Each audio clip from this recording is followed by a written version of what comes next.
स्वागत है आपका हमारे YouTube channel Shadab education centre में।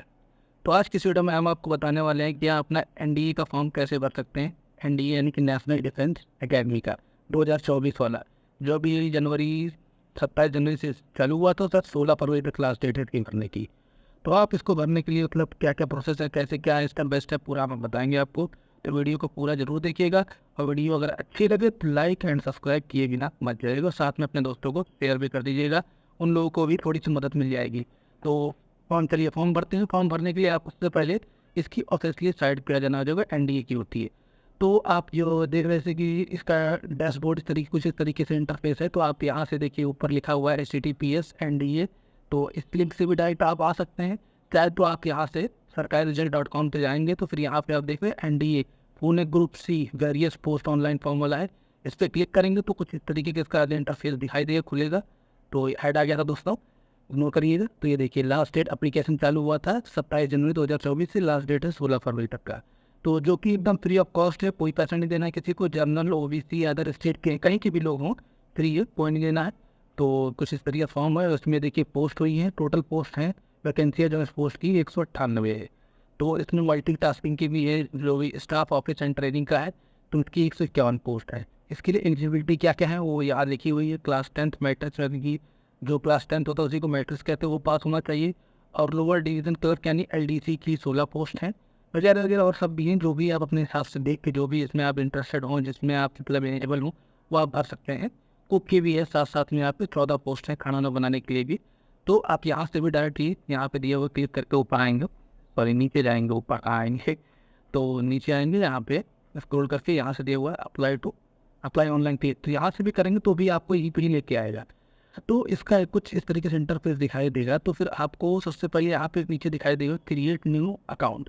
सबसे पहले आपको यहाँ पे एक अपना अकाउंट बनाना पड़ेगा, तभी आप मतलब एक हिसाब से करें तो रजिस्ट्रेशन करना। रजिस्ट्रेशन कर लेंगे उसके बाद ही कहीं आप अपना फॉर्म यहाँ पे जो आपको इंटर लॉगिन नेम आपने डाला होगा, पासवर्ड उससे डाल के तो आप बोल के आगे अपना फॉर्म भर सकते हैं। तो उसके लिए सबसे पहले आपको यहाँ पे क्रिएट न्यू अकाउंट पे क्लिक करना होगा। तो रजिस्ट्रेशन फॉर्म, जैसे देखिए मैंने कहा था ना, रजिस्ट्रेशन फॉर्म के लिए क्रिएट न्यू अकाउंट बनी कि रजिस्ट्रेशन फॉर्म का रजिस्ट्रेशन करना होता है जो भी है। तो उसकी गाइडलाइंस कुछ दी हुई यहाँ पे दिया हुआ है, तो फिल करिए। तो यहाँ पे आप अपना फर्स्ट नेम डाल सकते हैं, मिडल नेम डाल सकते हैं, last name, date of birth, जो भी है। जैसे मैं आप कुछ भी डाल देता हूँ, मैंने तो भर लिया, लेकिन फिर भी आप लोग को बताता हूँ कैसे भरना है। तो मतलब एकदम स्टेप बाय स्टेप सही बताऊँगा, कोई गलत नहीं बताऊँगा। तो देखते हैं। यहाँ पे इस तरीके से आप कुछ भी नाम डाल दीजिए, मिडल नेम है तो डालिए, नहीं तो लास्ट नेम डाल दीजिए, कुछ भी ऐसे आपको डालना होगा। आप ये लास्ट नेम डाल दीजिएगा। उसके बाद यहाँ से अपना डेट ऑफ बर्थ में ईयर जो भी हो आपकी आप सेलेक्ट कर लीजिएगा, मंथ जो भी हो, और उसके बाद डेट जो भी हो आपकी आप सेलेक्ट कर लीजिएगा।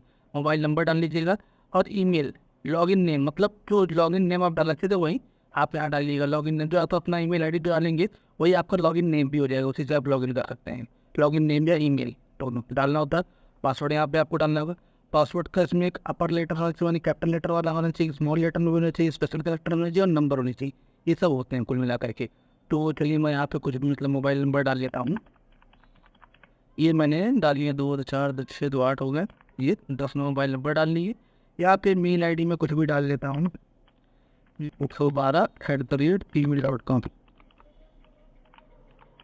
ये आप इस तरीके से कुछ डाल लेंगे। डालने के बाद फिर आपको ऐप पीछे देखिए होगा, आपको फिर कंफर्म पासवर्ड जो आपने डाला था वही आपको डालना होगा। @12 डाल दिया, ये कर दिया। उसके बाद फिर यहाँ पे आपको जेंडर सेलेक्ट कर लेना होगा, कैप्चर कोड डाल देना होगा। कैप्चर कोड जैसे लिखा है वैसे डाल देना होगा। तो मैं कैप्चर कोड डाल लेता हूँ।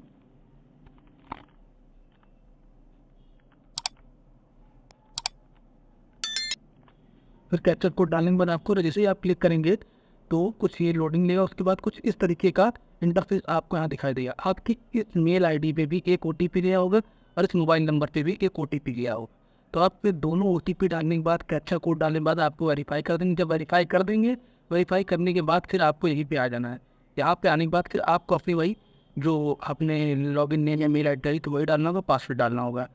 तो मैं डाल लेता हूँ, जैसे अपना हो गया, मैं जैसे मैंने अपना भरा था तो मैं वो डाल लेता हूँ। मैं उसके डाल के खोल लेता हूँ। तो यहाँ पे कैप्चर कोड जैसा दिया हुआ है वैसे ही आपको कैप्चर कोड डाल लेना है। कैप्चर कोड डालने के बाद फिर आपको लॉगिन पे क्लिक कर देना है। जैसे ही आप लॉगिन पे क्लिक करेंगे वो आपको खुल जाएगा। देखिए जैसे मैंने अपना पहले भर लिया था तो मेरा यहाँ फॉर्म दिखा रहा है। आप ऐड न्यू करके भी दूसरा भी कर सकते हैं, आप करना चाहें तो। न्यू पर क्लिक करने के बाद फिर आपको कुछ इस तरीके का इंटरफेस दिखाई देगा। इसमें आपको यहाँ पे फॉर्म भरना होगा। तो इसमें आपको जो भी आपको ये तो एडवर्टाइजमेंट और जो भी ऐसा ही रहेगा।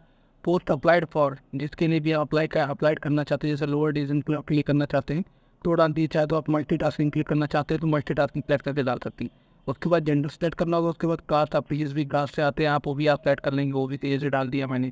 कैटेगरी आपकी जो भी आती है, अगर PWD में है तो एक्स सर्विसमैन है तो, नहीं तो फिर अगर नहीं है तो नन पे रहने दीजिए। नेशनलाइजेशन ऑटोमेटिक रहता है। उसके बाद ये भी अपने आप रहेगा। उसके अदर रिलैक्सेशन, अगर रिलैक्सेशन चाहते हैं जैसे इसमें दिया हुआ है तो उसमें आप ले सकते हैं। इसमें सेंट्रल गवर्नमेंट एम्प्लॉय हैं अगर, तो उसके द्वारा डिपार्टमेंट कैंडिडेट हैं या with 3 years continuous service in central government में है तो आप सेलेक्ट कर सकते हैं, नहीं तो फिर आप मतलब नन पे रहने देंगे। उसके बाद फिर आई एम एग्री पे क्लिक कर देंगे। उसके फिर यहाँ पे आर यू श्योर तो कंटिन्यू क्लिक कर, न्यू एप्लीकेशन टू कंटिन्यू, तो आप न्यू पर क्लिक कर देंगे। उसके बाद ये दिखा देगा application generated successfully, please fill details and submit application, तो आप इसे ओके कर देंगे। फिर आप यहाँ पे पर्सनल इन्फॉर्मेशन पूछता है। यहाँ पे आपका फर्स्ट नेम जो आपने वहाँ डाला होगा, first name last name automatic लिखा रहेगा। उसके बाद फिर जो भी है यहाँ पे आपने नेम एज मैट्रिकुलेशन सर्टिफिकेट, यानी इंटर या हाई स्कूल की मार्कशीट में जो नाम लिखा होगा वो आपको डालना होगा। फादर्स नेम यहाँ डालना होगा, mother's name, date of birth पहले से डली होगी जब वहाँ डालेंगे। आप रिलीजन यहाँ पे जो भी आप थंब से रिलेटेड है वो डाल सकते हैं। आधार नंबर यहाँ पे आप डाल सकते हैं। ईमेल आईडी डालना होता है, मोबाइल नंबर और फ़ोन नंबर डालना होता है। उसके बाद मैरिज, मतलब मैरिटल, आप मैरिज है तो नहीं है तो ऑपरेट करके यहाँ डाल सकते हैं। उसके बाद आइडेंटिफिकेशन मार्क, उसमें अगर मतलब जैसे आपकी बॉडी में कोई मार्क है, यानी मंदिर से आपके कोई डॉक्यूमेंट जैसे लेके जाते हैं आधार कार्ड, उसमें अगर आपका फेस मैचेस नहीं होता है तो ये क्या एडिशनल मतलब चीज़ होती है आइडेंटिफिकेशन के लिए, कि अगर आपके बॉडी में कहीं मार्क है या कोई चोट लगी है तो आप यहाँ पे डाल सकते हैं। कोई भी डाल सकते हैं। जैसे मैंने डाल दिया था ईयर इंजर्ड, मतलब कान पे चोट लगी, डाल दिया था। बाकी यहाँ पे have you ever change name अगर आप करना चाहते तो यस करिएगा, नहीं तो अनदर नो रहने दीजिएगा। उसके स्टेट पे आपको सेलेक्ट कर लेना है। उसके बाद फिर आपको ये नीचे लेके आएंगे तो यहाँ पे आपका कंपेरिजन एड्रेस जो भी है आपका, मतलब हाउस नंबर या विलेज जहाँ भी रहते हैं, स्टेट, डिस्ट्रिक्ट, पोस्ट ऑफिस जो भी आपका है वो डालेंगे आप पे। उसके पिन कोड जो है वो डालेंगे। अगर आपका एड्रेस सेम है तो यहाँ पे आप सेम एज मतलब क्लिक कर देंगे, ऑटोमेटिक दोनों सेम मिलेगा। उसके बाद आपको कास्ट टाइप जो भी आपके यहाँ पे सेलेक्ट कर लेना है, उसके बाद यहाँ पे आपको ले लेना है। उसके बाद फिर आपको यहाँ पे सेव करना है। उसके सेव करने के बाद फिर आपको नेक्स्ट कर देना है। नेक्स्ट करने के बाद आपको एक्सपीरियंस सर्टिफिकेट या जो भी एजुकेशन या एडिशनल डिटेल डालनी होती है। तो यहाँ पे अगर आप कौन से बोर्ड से हैं, गवर्नमेंट से हैं तो वो डालेंगे। आप जो भी बोर्ड से आपने इंटर किए होंगे, ट्रेड स्किल जो भी आप डालना चाहते हैं, किस में आपने वो NDC या नहीं डाला था, फिर टाइपिंग वाले स्किल मांग रहा था, तो वो आप अगर जिसमें भरना चाहते हैं उसमें आप भर सकते हैं। तो उसमें से मांगता है किस इंस्टीट्यूट से किए थे आप टाइपिंग का, वो सर्टिफिकेट मांगेगा। इंस्टीट्यूट का नेम मांगेगा। रिकॉग्नाइज्ड बाय किसके द्वारा है वो डाल सकते हैं। ड्यूरेशन एक्सपीरियंस उसमें डालना होगा, किस तरह का एक्सपीरियंस है। और सर्टिफिकेट इन मंथ कितने हैं वो भी डालना होगा आपको। और उसके फिर ये क्या वो भी इसके लिए अलग जो भी इधर है आप डालना चाहते हैं डाल सकते हैं। और इंटर की भी डिटेल्स आप डाल सकते हैं। उससे आप प्लस करके और भी चीज़ें आप जो भी आपके अंदर स्किल्स हैं वो ऐड करके आप डाल सकते हैं। फिर आपको यहाँ पे सेव करना होगा। उसके बाद नेक्स्ट करना होगा। नेक्स्ट करने के बाद फिर यहाँ पे आपको डॉक्यूमेंट डिटेल्स आनी जाएगी। आपका यहाँ पे जो भी OBC सर्टिफिकेट होगा उसका नंबर डालना होगा। तो इशू कब हुआ था, डेट ऑफ इशू वो डालना होगा। उसके बाद फिर आपको यहाँ पे आप ऑथराइज किसके द्वारा किया गया था, जैसे तहसीलदार होता है, OBC तहसीलदार द्वारा बनाया था तो वो डाल देंगे। स्टेट आप डालेंगे, डिस्ट्रिक्ट डालेंगे। और अगर आप यहाँ पे लाइफ टाइम वैलिड डालेंगे, यस भी कर देंगे तो भी कोई नहीं, वैसे यहाँ पे नो रहता है, मैंने यस कर दिया था। नहीं तो अगर नो पे भी करेंगे तो यहाँ पे फिर वैलिड अप टू डेट उसमें लिखा है 3 साल के वैलिड रहता है, वो डाल सकते हैं। नहीं तो नहीं तो आप यस कर देंगे तो कोई दिक्कत है नहीं। फिर ये ऐसे ही रहने देंगे, सेम ऐसे ही रहेगा। उसको सेव करेंगे, फिर आप नेक्स्ट कर देंगे। उसके फिर यहाँ पे आपको अपने डॉक्यूमेंट्स अपलोड करने होते हैं। इसमें आपको फ़ोटो का साइज़ लिखा है तो 50 KB रहेगा, सिग्नेचर 25 KB रहेगा। ID में आपका जो भी, मैंने तो आधार कार्ड सेट किया था, जो भी आपका है इसमें पैन कार्ड हो गया, driving licence, voter ID, passport जो भी वो डाल सकते हैं आप। उसका डॉक्यूमेंट के डालने के बाद उसका साइज़ KB की फाइल रहती है, इतने अपलोड करनी रहती है। 12th का सर्टिफिकेट मतलब जो भी होती है मार्कशीट होती है वो डालना रहता है यहाँ पे। उसका सर्टिफिकेट नंबर यहाँ पे डालना होता है, दोनों में जो भी है, ऊपर इसमें आधार कार्ड का नंबर और इसमें 12th का सर्टिफिकेट नंबर डालने के बाद सेव एंड नेक्स्ट करेंगे। उसके बाद आखिरी में डिक्लेरेशन दे देता है। इसमें आपको इन सभी बॉक्स को चेक करना था। डिक्लेरेशन है, सबको कायदे से पढ़ के सबको चेक करना था। चेक करने के बाद आप जिस प्लेस में आप डालना चाहते हैं जो भी सिलेक्ट कर लेंगे। उसके बाद इंटर कैप्चर कोड डालने के बाद उसके बाद फिर आप यहाँ पे फिर सबमिट कर देंगे।